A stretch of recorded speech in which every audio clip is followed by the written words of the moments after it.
बोलो भागवत भगवान की जय। ओम नमो भगवते वासुदेवाय। श्रीमद् भागवत महापुराण सप्तम स्कंद पहला अध्याय।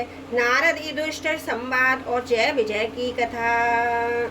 राजा परीक्षित ने पूछा, भगवान तो स्वभाव से ही भेदभाव से रहित हैं, समय समस्त प्राणियों के प्रिय स्वर्द हैं। फिर उन्होंने जैसे कोई साधारण मनुष्य भेदभाव से अपने मित्र का पक्ष ले और शत्रुओं का अनिष्ट करे, उसी प्रकार इंद्र के लिए दैत्यों का वध क्यों किया।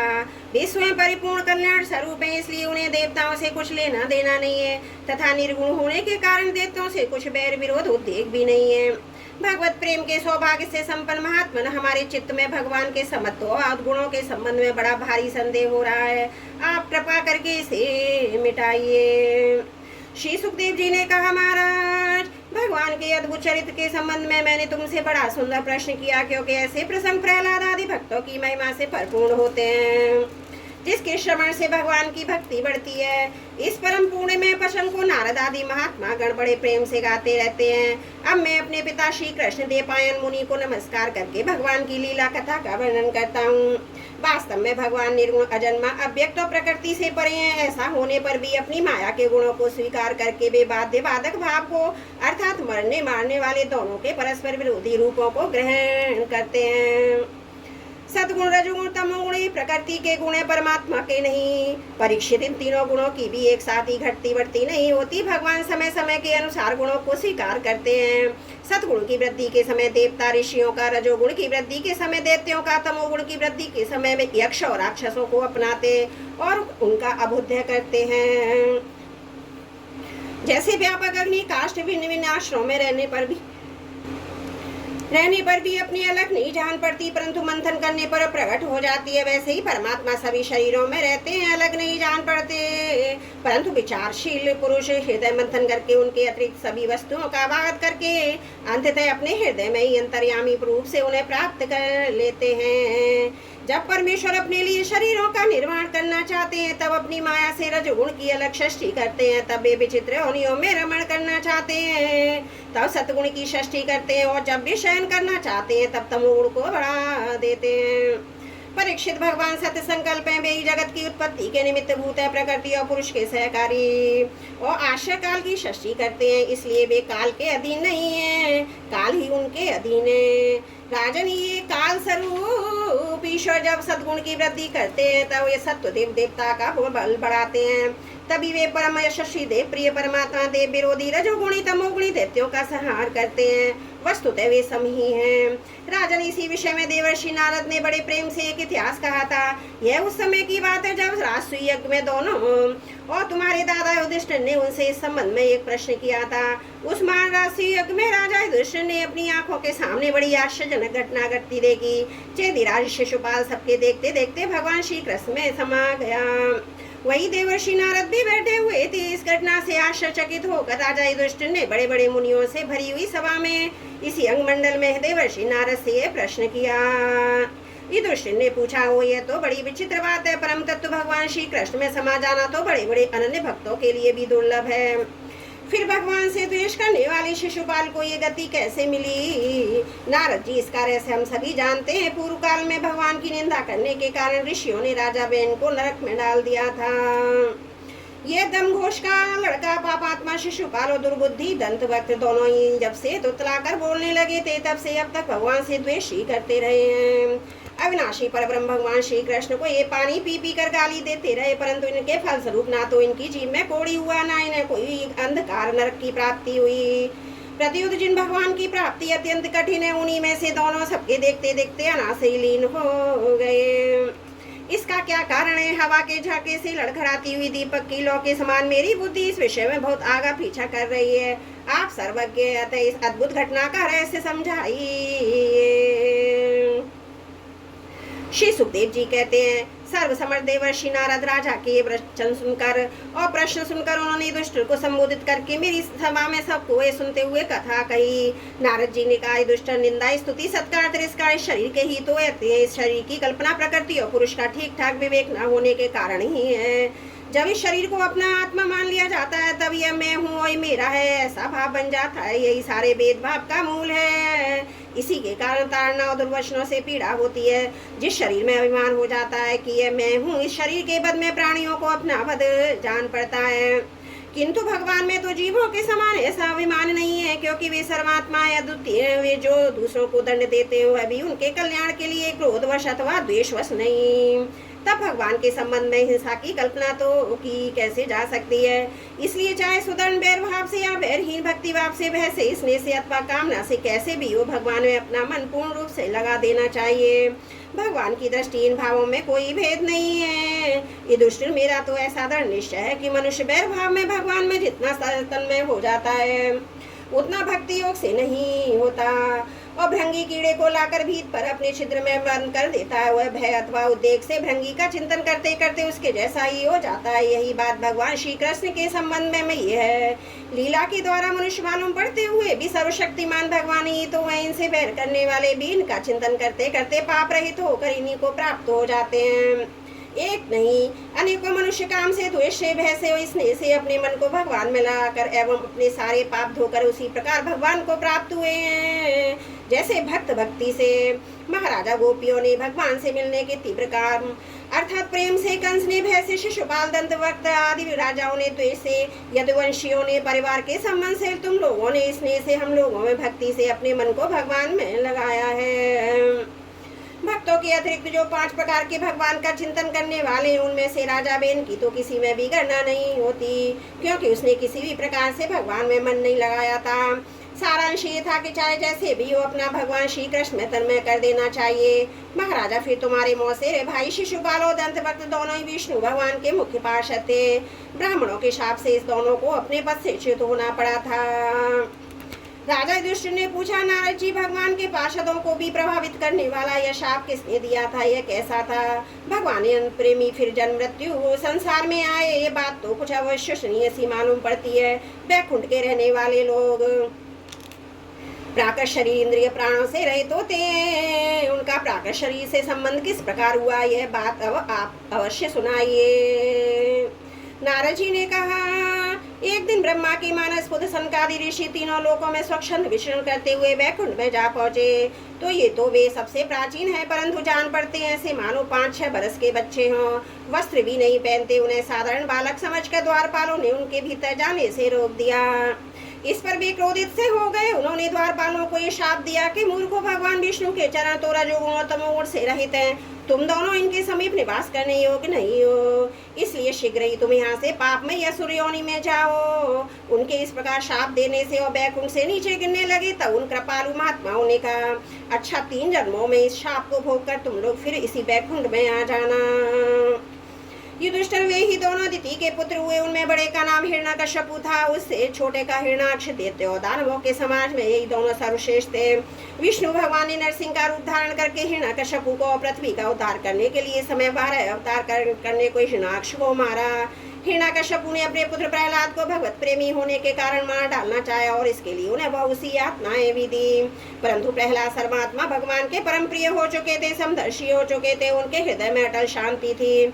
भगवान के प्रभाव से वे सुरक्षित थे, इसलिए तरह तरह से चेष्टा करने पर भी हिरण्यकश्यपु उनको मार डालने में समर्थ न हुआ। युधिष्ठिर वे ही दोनों विश्वा मुनि के द्वारा केशनी के किसी के गर्भ से राक्षसों के रूप में पैदा हुए। उनका नाम था रावण और कुंभकर्ण। उनके उत्पातों से सब लोगों में आग सी लग जाया करती थी। उस समय भी भगवान ने उन्हें शाप से छुड़ाने के लिए राम रूप से उनका वध किया। युधिष्ठिर, मार्कंडेय मुनि के मुख से तुम भगवान श्री राम का चरित्र सुनोगे। वे ही दोनों जय विजय इस जन्म में तुम्हारी मौसी के लड़के शिशुपाल और दंतवक्त के रूप में क्षत्रिय कुल में उत्पन्न हुए थे। भगवान श्री कृष्ण की चक्र का स्पर्श प्राप्त हो जाने से उसके सारे पाप नष्ट हो गए और वे सनकादि से शाप से मुक्त हो गए।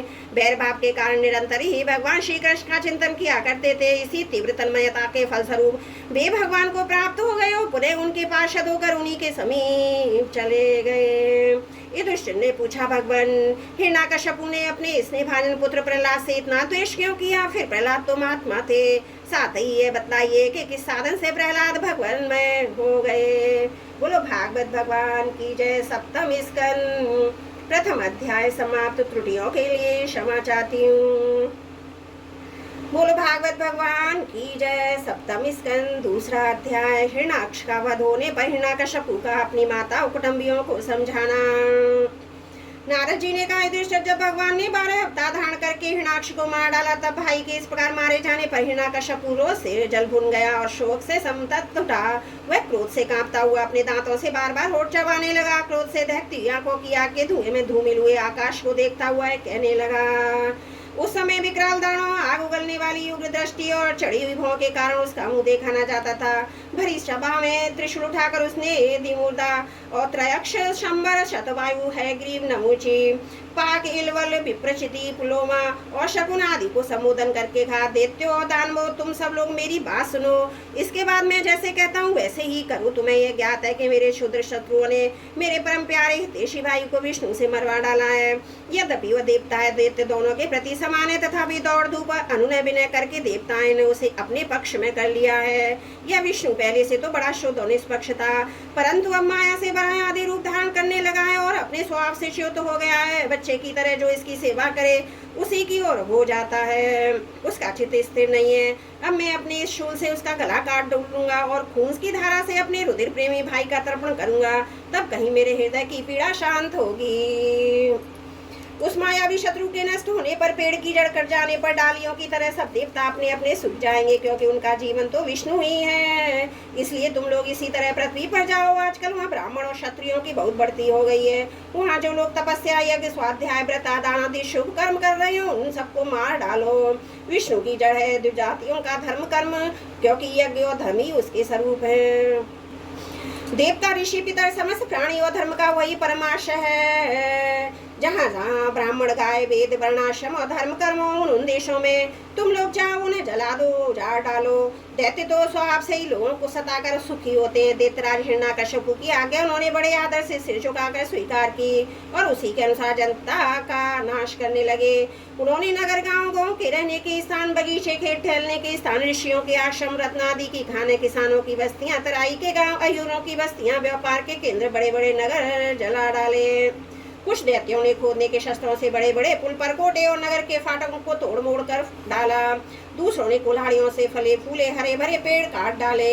कुछ दैत्यों ने जलती हुई लकड़ियों लोगों के घर जला दिए।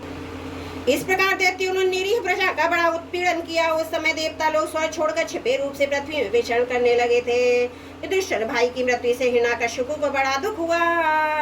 जब उसने उसकी अंत्येष्टि क्रिया से छुट्टी पाली तब शकुनी, शंबर और धृष्ट, भूत संतापन, ब्रक काल नाम महानाव, हरिष्य, विष्णु और उत्कर्ष अपने इन भतीजों को सांत्वना दी। उनकी माता रुषा भानु को और अपनी माता दीदी को देश काल के अनुसार मधुर वाणी से समझाते हुए कहा। हिरण्यकश्यपु ने कहा, मेरी प्यारी माँ, बहू और पुत्रो, तुम्हें वीर हिरणाक्ष के लिए किसी प्रकार का शोक नहीं करना चाहिए। वीर पुरुष तो ऐसा चाहते हैं कि लड़ाई के मैदान में अपने शत्रु के सामने उसके दांत ठट्टे करके प्राण त्याग करे। वीरों के लिए ऐसी मृत्यु सघालनीय होती है। देवी, जैसे प्याऊ पर बहुत से लोग इकट्ठे हो जाते हैं, परंतु उनका मिलना जुलना थोड़ी देर के लिए ही होता है, वैसे ही अपने कर्मों के फेर से देव वश जीव भी मिलते हैं, बिछुड़ते हैं।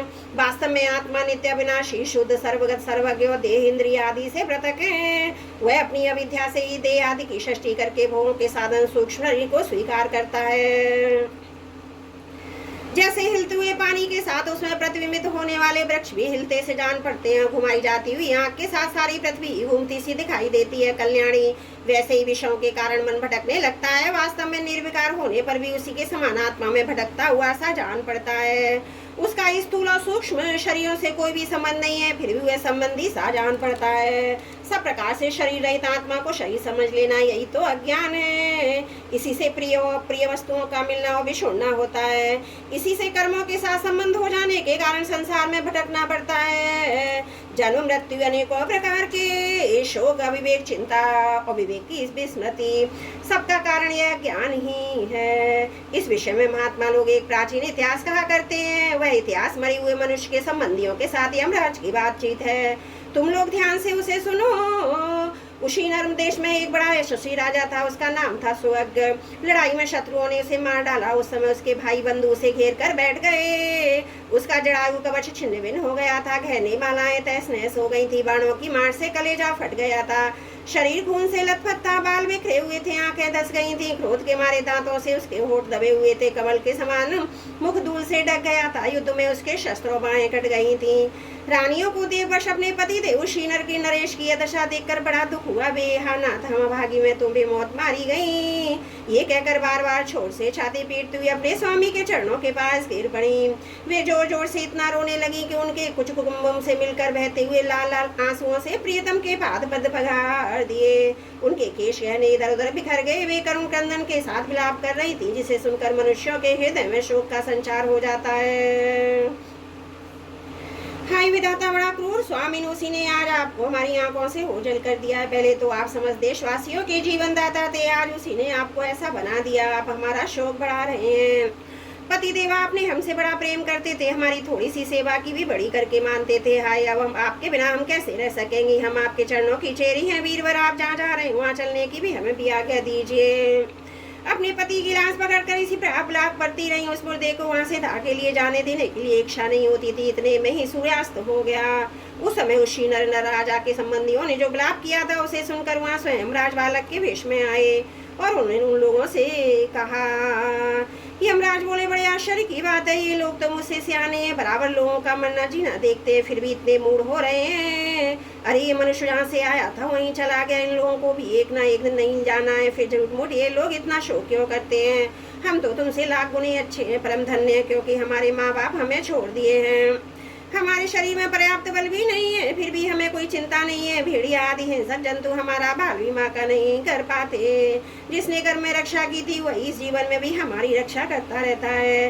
देवियों, जो अविनाशी ईश्वर अपनी मौत से इस जगत को बनाता है, रखता है, बिगाड़ देता है, उस प्रभु का यह एक खिलौना मात्र है। वह इस चराचर जगत को दंड और पुरस्कार देने में समर्थ है। भाग्य अनुकूल हो तो रास्ते में गिरी वस्तु भी ज्यों की तो पड़ी रहती है, परंतु भाव के प्रतिकूल होने पर घर के भीतर तिजोरी में रखी वस्तु भी खो जाती है। जीव बिना किसी सहारे के देव की दया दृष्टि से जंगल में भी बहुत दिनों तक जीवित रहता है, परंतु देव के विपरीत होने पर घर में सुरक्षित रहने पर भी मर जाता है।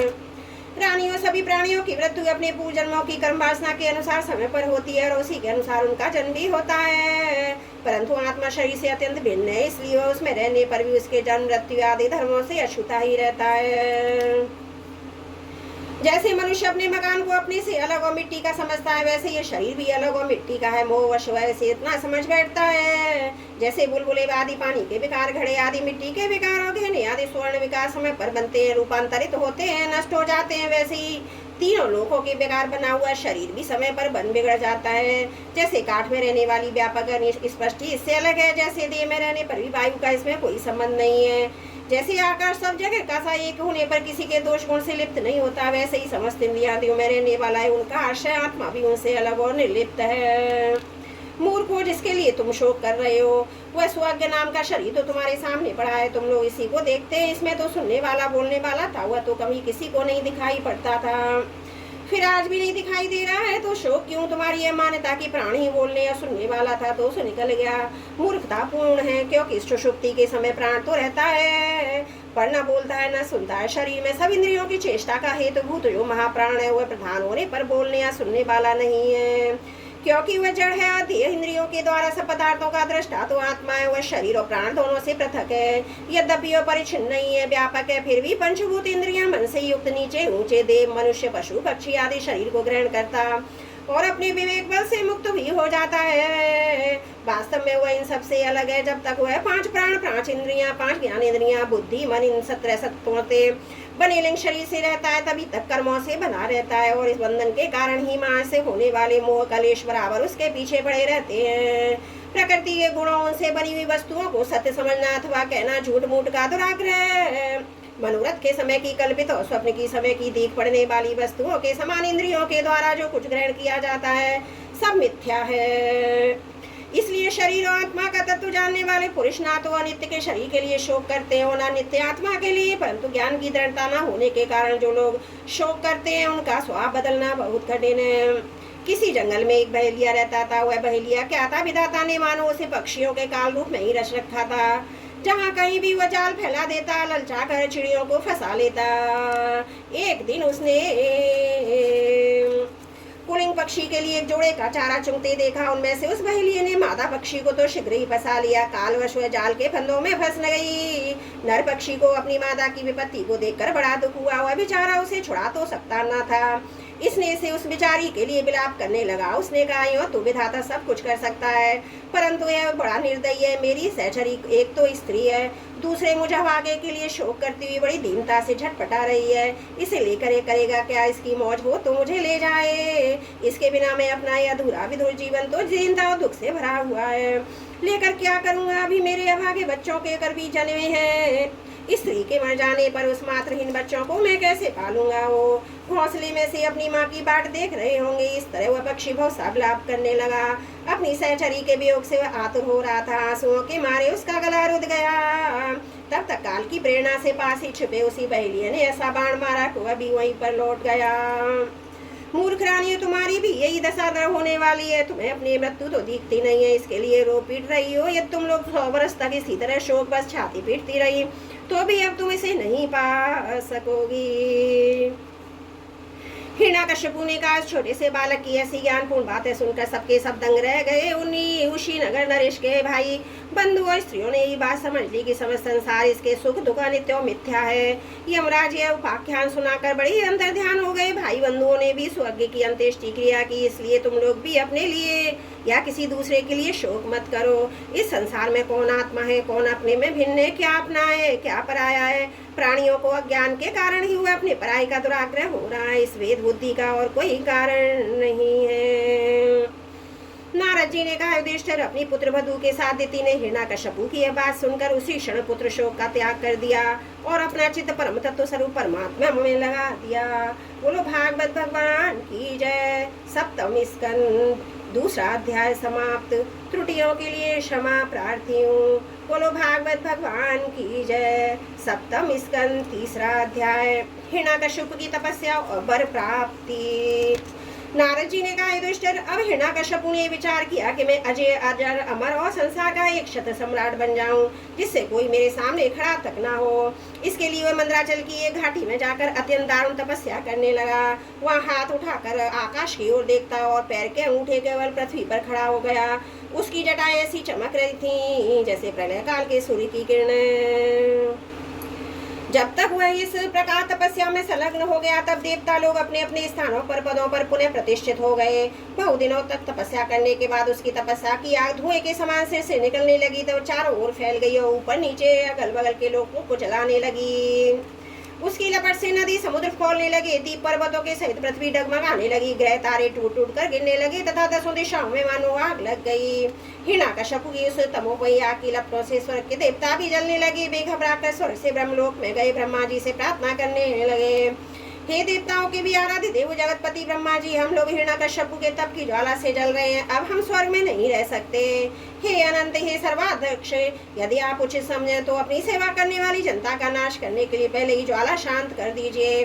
भगवान, आप सब कुछ जानते ही हैं, फिर भी हम अपनी ओर से आपसे निवेदन कर देते हैं कि सब प्राय से घोर तपस्या कर रहा है। सुनिए, उसका विचार है कि जैसे ब्रह्मा जी अपनी तपस्या योग के प्रभाव से इस चराचर जगत की सृष्टि करके सब लोगों से ऊपर सत्यलोक में विराजते हैं, वैसे ही मैं भी अपनी उग्र तपस्या और योग के प्रभाव से वही पद और स्थान प्राप्त कर लूंगा। क्योंकि समय असीम है, आत्मा नित्य है, एक जन्म में नहीं अनेक जन्मों में, एक युग में नहीं अनेक युगों में।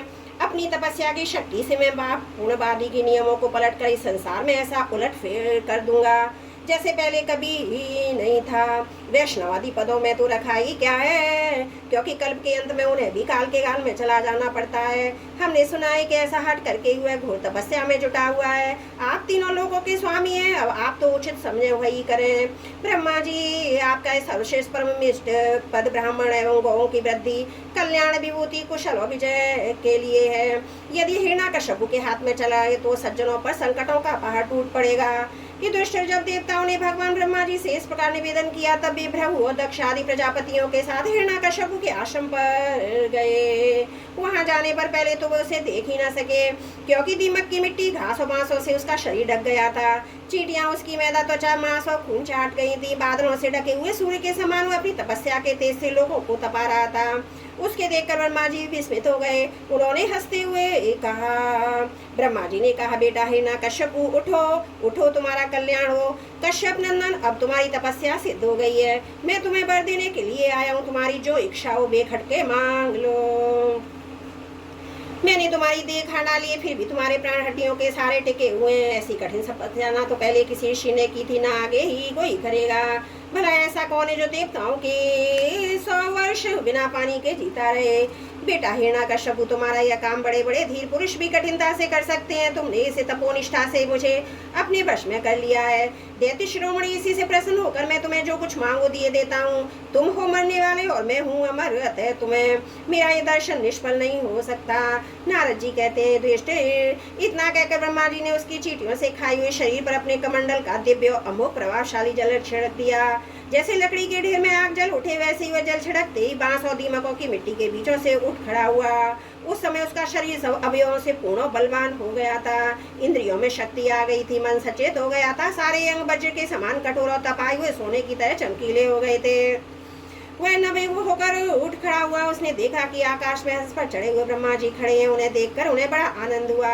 अपना सिर पृथ्वी पर रखकर उसने उनको नमस्कार किया। फिर अंजलि बांधकर नम्र भाव से खड़ा हुआ और बड़े प्रेम से निर्मिष्णियों से उन्हें देखता हुआ गदगद वाणी से स्तुति करने लगा। उस समय उसके नेत्रों में आनंद के आंसू उमड़ रहे थे, सारा शरीर पुलकित हो रहा था। हिरण्यकश्यप ने कहा, कल्प के अंत में सारी षष्ठी काल के द्वारा प्रेरित तमोगुण से घने अंधकार से ढक गई थी। उस समय स्वयं प्रकाशवान स्वरूप अपने अपने तेज से मुझे प्रकट किया। आप ही अपने त्रिगुण में स्वरूप से इसकी रचना, रक्षा और संहार करते हैं। आप रजोगुण सदगुण और तमोगुण के आश्रय, आप ही सबसे परे व महान है। आपको मैं नमस्कार करता हूँ। आप ही जगत के मूल कारण है। ज्ञान विज्ञान आपकी मूर्ति है। प्राण इंद्रिय मनोबुद्धि आदि विकारों के द्वारा आपने अपने को प्रकट किया है। आप मुख्य प्राण सूत्र आत्मा के रूप से चराचर जगत को अपने नियंत्रण में रखते हैं। आप ही प्रजा के रक्षक भी हैं। भगवान चित्त चेतना मन इंद्र आदि के स्वामी आप ही हैं। पंचभूत शब्द आदि विषय उनके संस्कारों के रचयिता भी मैं तत्व के रूप में आप ही हैं। जो वेद होता है अघोद्घाता, इन ऋतुवजों से होने वाले यज्ञ का प्रतिपादन करते हैं, वे आपके ही शरीर हैं। उन्हीं के द्वारा अग्निष्टोम आदि 7 यज्ञों का आप विस्तार करते हैं। आप ही संपूर्ण प्राणियों के आत्मा हैं, क्योंकि आप अनादि अनंत अपार सर्वगंतर्यामी हैं। आप ही काल हैं। आप प्रतिक्षण सावधान रहकर अपने क्षण लव आदि विभागों के द्वारा लोगों की आयु क्षीण करते रहते हैं। फिर भी आप निर्विकार हैं, क्योंकि आप ज्ञान स्वरूप परमेश्वर जन्मा महान संपूर्ण जीवों के जीवन दाता अंतरात्मा है। प्रभु, कार्य कारण चलो और सही कोई वस्तु नहीं है जो आपसे भिन्न हो। समस्त विद्या कलाएं आपके शरीर हैं। आप त्रिगुणमयी माया से अतीत स्वयं ब्रह्म हैं। ये स्वर्णमय ब्रह्मांड आपके घर में स्थित है। आप इसे अपने में से ही प्रकट करते हैं। प्रभु, यह व्यक्त ब्रह्मांड आपका स्थूल शरीर है। इससे आप इंद्रियों प्राणों मन के विषयों का उपयोग करते हैं, किंतु उस समय भी आप अपने परमेश्वर में स्वरूप में ही स्थित रहते हैं। वस्तुतः आप पुराण पुरुष स्थूल सूक्ष्म से परे ब्रह्म स्वरूप ही हैं। आप अपने अनंत अव्यक्त स्वरूप से सारे जगत में व्याप्त हैं। चेतन और चेतन दोनों ही आपकी शक्तियां हैं। भगवान, मैं आपको नमस्कार करता हूँ।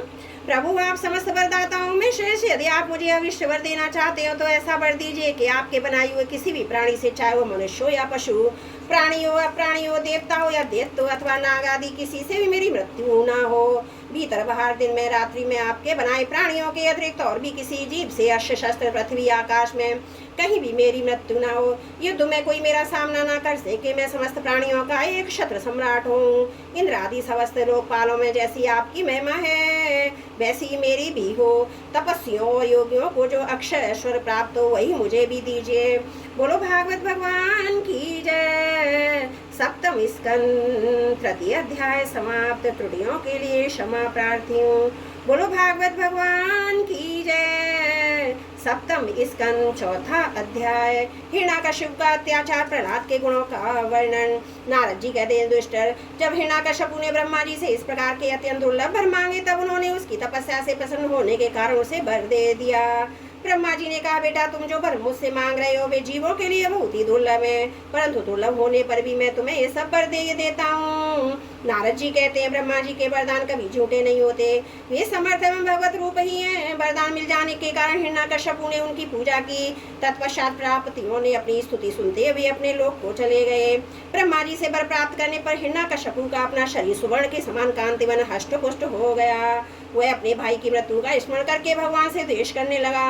उस महादैत्य ने समस्त दिशाएं, तीनों लोकों, देवता, असुर, नरपति, गंधर्व, गरुण, सर्प, सिद्ध, चारण, विद्याधर, ऋषि, पितरों के अधिपति, मनु, यक्ष, राक्षस, पिशाच राज, प्रेत, भूतपति, समस्त प्राणियों के राजाओं को जीतकर अपने वश में कर लिया। यहाँ तक कि उस विश्व विजयी दैत्य ने लोकपालों की शक्ति और स्थान भी छीन लिए। अब वह नंदन मंदन दिव्य उद्यानों के सौंदर्य से युक्त स्वर्ग में ही रहने लगा था। स्वयं विश्वकर्मा का बनाया हुआ इंद्र का भवन ही उसका निवास स्थान था। उस भवन में तीनों लोकों का सौंदर्य मूर्तिमान होकर निवास करता था। वह सब प्रकार की संपत्तियों से संपन्न था। उस महल में मूंगे की सीढ़ियां, पन्ने के घरचे, स्फटिक मणि की दीवारें, बैतुरे मणि के खंभे और माणिक की कुर्सियां थीं। रंग बिरंगे चंदोबे और दूध के फेन के समान शैयां, जिन पर मोतियों की झालरें लगी हुई थी, शोभामान हो रही थी। स्वर्गान सुंदरी अप्सराएं अपने नुपुरों से रुंझुन ध्वनि करती हुई रथ में भूमि पर इधर उधर टहला करती थी और कहीं कहीं उसमें अपना सुंदर मुख देखने लगती थी। उस महेंद्र के महल में महाबली और महामनस्वी हिरण्यकश्यप सब लोगों को जीतकर सबका एक क्षत्र सम्राट बनकर अपनी स्वतंत्रता से विहार करने लगा। उसका शासन इतना कठोर था कि उससे वह भीत होकर देव दानव उसके चरणों की वंदना करते रहते थे। युधिष्ठिर वह उत्कंठ गंध वाली मदिरा पीकर मतवाला रहता था। उसकी आंखें लाल लाल चढ़ी हुई रहती थी। उस समय तपस्या और योग, शारीरिक और मानसिक बल का भंडार था। ब्रह्मा, विष्णु और महादेव के सिवा और सभी देवता अपने हाथों में भेंट ले लेकर उसकी सेवा में लगे रहते थे। जब वह अपने पोशाक से इंद्रासन पर बैठ गया तब युधिष्ठिर, विश्वावसु, तुम्बुरु और हम सभी लोग उसके सामने गान करते थे। गंधर्व, सिद्ध, ऋषि, विद्याधर और अप्सराएं बार बार उसकी स्तुति करती थी। युधिष्ठिर वह जितना तेजस्वी था, वर्णाश्रम धर्म का पालन करने वाले पुरुष जो बड़ी बड़ी दक्षिणा वाले यज्ञ करते हैं, उनके यज्ञों की आहुति वह स्वयं छीन लेता। पृथ्वी के सातों द्वीपों में उसका अखंड राज्य था। सभी जगह बिना ही जो वो तेज धरती से अन्न पैदा होता था। वह जो कुछ चाहता अंतरिक्ष से उसे मिल जाता।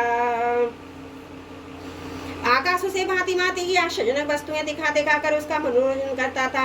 इसी प्रकार खारे पानी, सुराग, रतई, इक्षुरस, दधी, दुग्ध और मीठे पानी के समुद्र भी अपनी पत्नी नदियों के साथ तरंगों के द्वारा उसके पास रत्न राशि पहुंचाया करते थे। पर्वत अपनी घाटियों के रूप में उसके लिए खेलने का स्थान जुटाते और वृक्ष सब ऋतुओं में फलते फूलते वह अकेला ही सब लोकपालों के विभिन्न गुणों को धारण करता। इस प्रकार दो वजीर एक क्षत्र सम्राट होकर वह अपने को प्रिय लगने वाले विषयों का स्वच्छंद उपयोग करने लगा। परंतु इतने विषयों से भी उसकी तृप्ति न हो सकी, क्योंकि अंततः वह इंद्रियों का ही दासी था। युधिष्ठिर इस रूप में भी भगवान का वही पार्षद है जिसे सनकादिकों ने शाप दिया था। वह ऐश्वर्य के मत से मतवाला हो रहा था तथा घमंड में चूर होकर शास्त्रों की मर्यादा का उल्लंघन कर रहा था। देखते ही देखते उसके जीवन का बहुत सा समय बीत गया। उसके कठोर शासन ने सब लोग और लोकपाल घबरा गए। जब उन्हें कहीं किसी का आश्रय न मिला तब उन्होंने भगवान की शरण ली। उन्होंने मन ही मन कहा, जहाँ सर्वात्मा जगदीश्वर श्री हरि निवास करते हैं, मैं जिसे प्राप्त करके शांत और निर्मल सन्यासी महात्मा फिर लौटते नहीं, भगवान के उस परम धाम को हम नमस्कार करते हैं। इस भाव से अपनी इंद्रियों का संयम व मन को समाहित करके उन लोगों ने खाना पीना सोना छोड़ दिया और निर्मल हृदय से भगवान की आराधना करने लगे। एक दिन उन्हें मेघ के समान गंभीर आकाशवाणी सुनाई पड़ी। उसकी ध्वनि से दिशाएं गूंज उठी। साधुओं को अभय देने वाली वह वाणी थी, श्रेष्ठ देवताओं डरो मत, तुम सब लोगों का कल्याण हो। मेरे दर्शन से प्राणियों को परम कल्याण की प्राप्ति हो जाती है। इस नीच दैत्य की दुष्टता का मुझे पहले से ही पता है, मैं इसको मिटा दूंगा। अभी कुछ दिनों तक समय की प्रतीक्षा करो। कोई भी प्राणी जब देवता, वेद, गाय, ब्राह्मण, साधु, धर्म मुझसे द्वेष करने लगता है तब शीघ्र ही उसका विनाश हो जाता है। जब वह अपने बेरहीन शांत और महात्मा पुत्र प्रहलाद से द्रोह करेगा, उसका अनिष्ट करना चाहेगा, तब वर के कारण शक्ति संपन्न होने पर भी इसे मैं अवश्य मार डालूंगा। नारद जी कहते हैं, सबके हृदय में ज्ञान का संचार करने वाले भगवान ने जब देवताओं को आदेश दिया तब वे अपने प्रणाम करके लौट आए। उनका सारा उद्वेग मिट गया और उन्हें ऐसा मालूम होने लगा कि हिरण्यकश्यप मर गया। युधिष्ठिर दैत्यराज हिरण्यकश्यप के बड़े ही विलक्षण 4 पुत्र थे। उनमें प्रहलादियों तो सबसे छोटे थे परंतु गुणों में सबसे बड़े थे। वे बड़े संत से भी थे। ब्राह्मण भक्त स्वभाव सत्य प्रतिज्ञ और जितेंद्रिय थे। समस्त प्राणियों के साथ अपने ही समान समता का प्रताप करते। सबके एकमात्र प्रिय सच्चे हितैषी थे। बड़े लोगों के चरणों में सेवक की तरह झुककर रहते थे। गरीबों पिता के समान स्नेह रखते थे। बराबरी वालों से भाई के समान प्रेम करते थे। गुरुजनों में भगवत भाव रखते थे। विद्या, धन, सौंदर्य, कुलीनता से संपन्न होने पर भी घमंड और सौंदर्य हेकड़ी उन्हें छू तक नहीं सकती थी। बड़े बड़े दुखों में भी वे तनिक भी नहीं घबराते थे। लोक परलोक के विषयों को उन्होंने देखा सुना तो बहुत था, परंतु वे उन्हें निसार और सत्य समझते थे। इसलिए उनके मन में किसी भी की वस्तु की लालसा न थी। इंद्रिय प्राण शरीर और मन के वश में उनके चित्त में कभी किसी प्रकार की कामना नहीं उठती थी। जन्म से असुर होने पर भी उनसे आसुरी संपत्ति का भी लेश भी नहीं था। जैसे भगवान के गुण अनंत होते हैं, वैसे ही प्रहलाद के श्रेष्ठ गुणों की भी कोई सीमा नहीं थी। महात्मा लोग सदा से उनका वर्णन करते उन्हें अपनाते आए हैं, तथापि वे आज भी ज्यों के त्यों बने हुए हैं। दुष्ट यों तो देवता उनके शत्रु हैं, पर भी भक्तों का चरित्र सुनने के लिए जब उन लोगों की सभा होती है, तब वे दूसरे भक्तों को प्रहलाद के समान कहकर उनका सम्मान करते हैं। फिर आप जैसे अज्ञात शत्रु भगवत भक्त उनका आदर करेंगे, इसमें तो संदेह ही क्या है। उनकी महिमा का वर्णन करने के लिए अगणित गुणों के कहने सुनने की आवश्यकता नहीं है। केवल एक ही गुण भगवान श्री कृष्ण के चरणों में स्वाभाविक जगमदात प्रेम उनकी महिमा को प्रकट करने के लिए पर्याप्त है। युधिष्ठिर प्रहलाद बचपन में ही खेल कूद छोड़कर भगवान के ध्यान में जड़ मत्तन में हो जाया करते थे। भगवान श्री कृष्ण के अनुग्रह रूप ग्रह ने उनके हृदय को इस प्रकार खींच लिया था, उन्हें जगत की कुछ सुध बुध न रहती। उन्हें जान पड़ता था भगवान मुझे अपनी गोद में लेकर आलिंगन कर रहे हैं, इसलिए उन्हें सोते बैठते खाते पीते चलते फिरते बातचीत करते भी इन बातों का ध्यान बिल्कुल न रहता। कभी कभी भगवान मुझे छोड़कर चले गए, इस भावना में उनका हृदय इतना डूब जाता कि वे जोर जोर से रोने लगते। कभी मन ही मन उन्हें अपने सामने पाकर आनंद रोहत से ठठाकर हंसने लगते। कभी उनके ध्यान के मधुर आनंद का अनुभव करके जोर से गाने लगते। वे कभी उत्सुक हो वे सुराह चिल्ला पड़ते, कभी कभी लोक लज्जा का त्याग करके प्रेम में झक्कर नाचने भी लगते। कभी कभी उनकी लीला के चिंतन में इतने तल्लीन हो जाते कि उन्हें अपनी याद ही न रहती, उन्हीं का अनुकरण करने लगते। कभी भीतर ही भीतर भगवान का कोमल संस्पर्श अनुभव करके आनंद में मगन हो जाते, चुपचाप शांत होकर बैठ जाते। उस समय उनका रोम रोम पुलकित हो उठता, अध खुले नेत्र अविचल प्रेम आनंद के आंसुओं से भरे रहते। भगवान श्री कृष्ण के चरण कमलों की यह भक्ति किंचन भगत प्रेमी महात्माओं के संग से ही प्राप्त होती है। इसके द्वारा भी स्वयं परमानंद में मगन रहते ही हैं। जिन विचारों का मन कुसंग के कारण अत्यंत दीनहीन हो रहा था, उन्हें भी बार बार शांति प्रदान करते थे। युधिष्ठिर प्रहलाद भगवान के परम प्रेमी भक्त परम भगवान ऊंची कोटि के महात्मा थे। हिरण्यकश्यपु ऐसे साधु पुत्र को भी अपनी अपराधी बतलाकर उनका अनिष्ट करने की चेष्टा करने लगा। युधिष्ठिर ने पूछा, नारद जी आपका व्रत अखंड है, अब हम आपसे यह जानना चाहते हैं, हिरण्यकश्यपु ने पिता होकर भी ऐसे शुद्ध हृदय परमात्मा पुत्र से द्रोह क्यों किया? पिता तो स्वभाव से ही अपने पुत्रों से प्रेम करते हैं। यदि पुत्र कोई उल्टा काम करता है तो वे उसे शिक्षा देने के लिए डांटते हैं, शत्रु की तरह बैर विरोध तो नहीं करते। फिर प्रहलाद जी उसे अनुकूल शुद्ध हृदय गुरुजनों में भगवत भाव करने वाले पुत्रों से भला कोई द्वेष कर कैसे ही सकता है? नारद जी आप सब कुछ जानते हैं, हमें ये जानकर बड़ा कौतूहल हो रहा है कि पिता के द्वेष के कारण पुत्र को मार डालना चाहे। आप कृपा करके मेरा ये कौतूहल शांत कीजिए। बोलो भागवत भगवान की जय। सप्तम स्कंद और चौथा अध्याय समाप्त। त्रुटियों के लिए क्षमा प्रार्थी हूँ।